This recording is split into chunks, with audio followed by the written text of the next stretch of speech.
quiero preguntar a Facundo Manzoni, como productor agropecuario.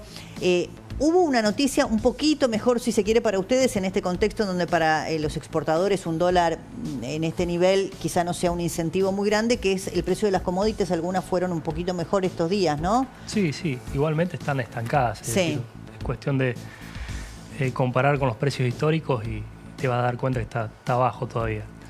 Pero bueno, el tema de las retenciones ya es algo histórico para la Argentina. Es una discusión que de 2008 para acá... El 2002 para acá, porque en 2002 se reimplementaron, pasaron 23 años y es una batalla nunca acabar, ¿no? 2008 fue el conflicto con el campo más fuerte, pero es cierto que las implementaron en el 2002-2003. Claro, ¿no? en el 2008 fue cuando Martín Lustó, que en aquel momento era ministro de Economía, quiso llevar las retenciones a unos índices. Las retenciones móviles. Claro. La famosa retención 60%. móvil. Ahora, contame vos, Facundo, ¿cómo está hoy el campo, ¿no? Teniendo en cuenta que hay una mirada siempre respecto de las liquidaciones, una mirada que también está atravesada por la historia argentina, porque vos recién hacías referencia al 2008 o lo que pasó cuando se instalaron las retenciones, pero cuando digo la historia es tener una innumerable cantidad de tipos de cambio distintos, el dólar blend, el dólar soja. Ahora hay un tipo de cambio libre. El gobierno dice, bueno, hay que aprender a flotar. Para los exportadores pareciera no haber un incentivo para liquidar. ¿Dónde están parados ustedes? Pero al mismo tiempo tienen un dólar estable en lo que es la venta y la compra, cosa que antes no ocurría. Vendían a un dólar más barato del que tenían que usar para comprar insumos. Contame vos cuál es la realidad. Aprovecho para citar a Pepe Mujica, que decía siempre que lo imposible en esta vida solo cuesta un poco más. Y yo creo que ese imposible es el sector agropecuario, porque con una carga impositiva casi el 70% sigue produciendo y a gran escala. El productor agropecuario argentino es uno de los mejores del mundo. Eso no está fuera de discusión, porque estamos dentro del top 10, del top 5 de productores agropecuarios, porque acá en Argentina la sociedad ha naturalizado la locura. Naturalizamos una inflación galopante, el no tener una ficha limpia, que corruptos no gobiernen. Actualmente me toca encabezar también, comandar los destinos de mi pueblo, porque soy intendente y lo vivo desde adentro eso. Pero el sector está pasando por un momento delicado. Sé que yo soy un convencido de que el 29 o el 30 de mayo el presidente va a prorrogar esto, no va a aumentar las retenciones nuevamente.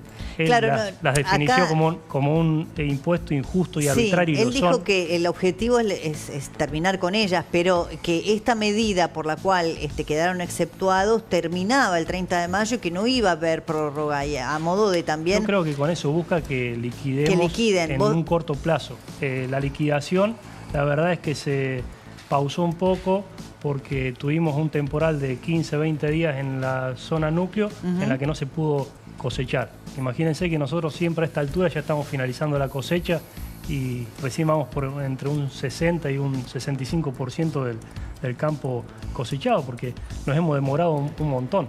Y bueno, eso demora también a que se liquide el cereal. Bueno, igualmente leía algunos datos estos días, es cierto todo esto que vos planteás de las condiciones climáticas, pero que había habido una liquidación comparada, creo que con el año anterior, mayor, ¿no? Para esta misma época del año. Más o menos un 30% de aumento por mes de liquidación del campo. Igualmente la cosecha esta fue mucho mejor que la del año pasado también. Claro. Es decir, en números. Claro. Bueno, hay que ver que finalice, pero por lo que Vos decís que hay una proporcionalidad entre una liquidación mayor, creo que el número fino era 34%, y una cosecha que también fue mejor. El sector, vuelvo a repetir, el sector confía en el gobierno, lo apoya, pero sí, esta es una lucha que es histórica y la vamos a seguir dando. Yo en lo personal me involucré en política, no en política partidaria, pero sí en sectorial, en el año 2008, con 15 años, por este mismo tema.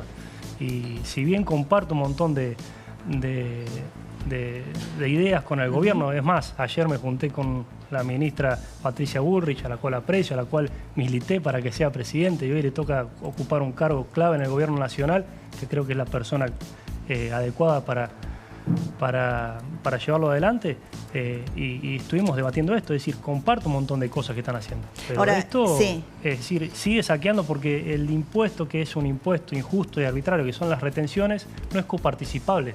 Es plata que se va del interior y no vuelve. Claro, no vuelve. Está muy claro. Es interesante porque respecto de este tema que yo recién planteaba, de la acumulación de reservas, que es algo que todos están mirando en un contexto en donde el dólar está a la baja, bueno, va fluctuando o flotando, el gobierno no compra, entonces muchos dicen, bueno, acá lo importante es que pueda mejorar las reservas. Ojo, porque acá está la respuesta un poquito a esto, que es el tuit que tenés vos, Carlos, de Pablo Quirno, que acaba de publicar y que un poco nos explica cómo va a ser el gobierno para recomponer reservas y cumplir con la meta del fondo. Acaba de tuitear el secretario de Finanzas, Pablo Quirno, dice: la Secretaría de Finanzas informa que en el día de la fecha, conforme anunciado al inicio de tercera fase del programa económico del Tesoro, ha recibido del BID el desembolso de 500 millones de dólares. Eso tiene que ver, Débora, con todo el paquete que había anunciado el presidente Javier Milei, los 20.000 del fondo, otros 10.000 del BID. Y ahí está la frase clave. Y ahí viene la frase clave, ¿no? La respuesta a todos aquellos que le dicen al gobierno tiene que acumular reservas más rápido en este contexto de un dólar que flota, pero más cerca del piso de la banda que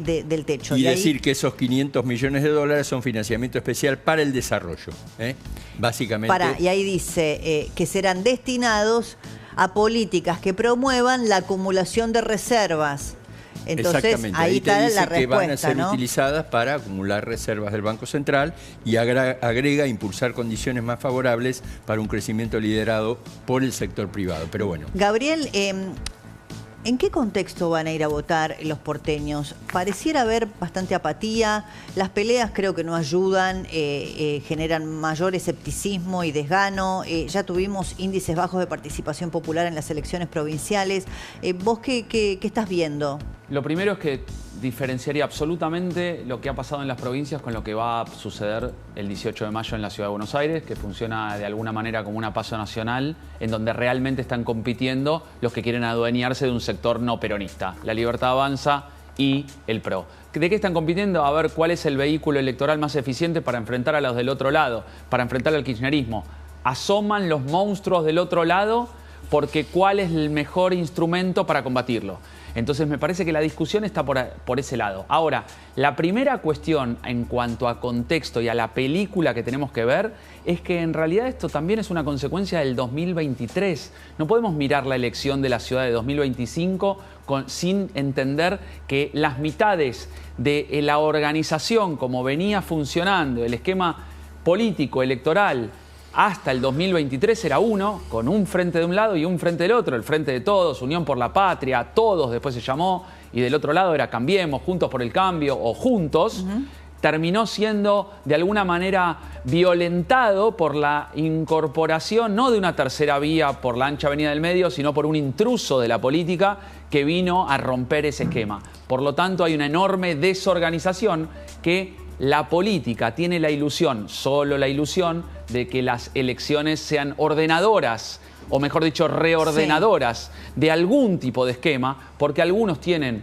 un estilo, una posibilidad de análisis de cómo creen conveniente que sea ese esquema y otros otro. Por ejemplo, yo diría que Mauricio Macri, cuando entró en las negociaciones con Milei, apenas asumido, dijo, bueno, él no va a tener la capacidad de gobernar, de sacar las leyes, está muy solo, no tiene cuadros, no tiene experiencia, va a necesitar del PRO, va a necesitar del radicalismo. Necesitó y le dieron el apoyo legislativo para aprobar las leyes. Por lo tanto, en el 2025 esperaba un acuerdo electoral, un Juntos por el Cambio diferente al que había, con La Libertad Avanza conduciendo y con el PRO secundando. Pero en estas últimas 48 horas, el nivel de declaraciones confrontativas entre uno y otro hace muy difícil pensar en una confluencia electoral futura. No sé, a lo mejor pasa la elección porteña y se sientan a hablar. Exacto, pero vos fíjate cómo en realidad yo creo que el nivel de vehemencia y de confrontación tan dura que hay en estos tiempos es porque había una esperanza, una ilusión, un esquema pensado para generar ese segundo Juntos por el Cambio, que no sucedió. Entonces lo que vemos hoy y que vamos a ir a votar el 18 de mayo es la desorganización del sistema a partir del 2023, la ilusión de reorganización hacia el 2027, pero por sobre todas las cosas, el presente en una consecuencia de absoluta fragmentación y crisis de liderazgo. Facundo, vos decías que ayer estuviste con la ministra Bullrich, ¿no? Y al mismo tiempo me decía, yo creo que el 30 de mayo, 29-30 de mayo, cuando vence este periodo en donde no hay retenciones para algunos productos que se reincorporan a partir del 1 de junio, el presidente no las va a reponer. ¿Es una expresión de deseo o lo pudiste hablar con la ministra Bullrich?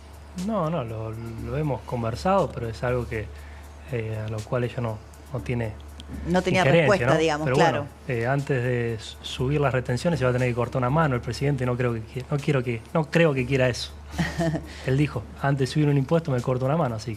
Bueno, pero vos viste que las cosas después suceden. Había Bueno, dicho eso, pero después se propuso, por ejemplo, reponer la cuarta categoría del impuesto a las ganancias. En la palabra, y espero que cumpla con eso. Sí, decime, Ariel. En Argentina hay sectores privilegiados que tienen lobby para llegar a las casillas del presupuesto y obtener exenciones impositivas, es decir, empresas y sectores que no pagan impuestos. Bueno, y tenemos hoy hablamos mucho de Tierra del Fuego, ¿no? Exactamente, y tenemos al campo al mismo tiempo castigado por esta presión impositiva y al mismo tiempo tenemos Tierra del Fuego con exenciones impositivas. Creo que esa es la discusión que se va a dar de ahora en más. Sí, bueno, hoy Cuando el campo reclama que le bajen retenciones, hay que bajar casilleros enteros del gasto público, que son exenciones tributarias a sectores que tienen lobby. Hoy lo decíamos cuando vimos el tuit de Melella, del gobernador de Tierra del Fuego, hablando de la soberanía.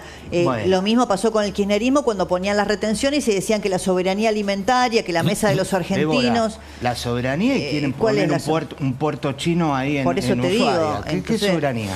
Absurdo total, lo hemos dicho. Entiendo que hay muchos puestos de trabajo que están en juego allí, pero es una prebenda que además viene de la época del gobierno de facto de la NUCE. Así que la verdad que... Prohibiendo la pesca del salmón y el desarrollo turístico de Tierra del Fuego al mismo tiempo. Facundo, gracias. Bueno, el 29-30 te llamamos. Dale. A ver qué pasó. Yo soy convencido que va a suceder eso.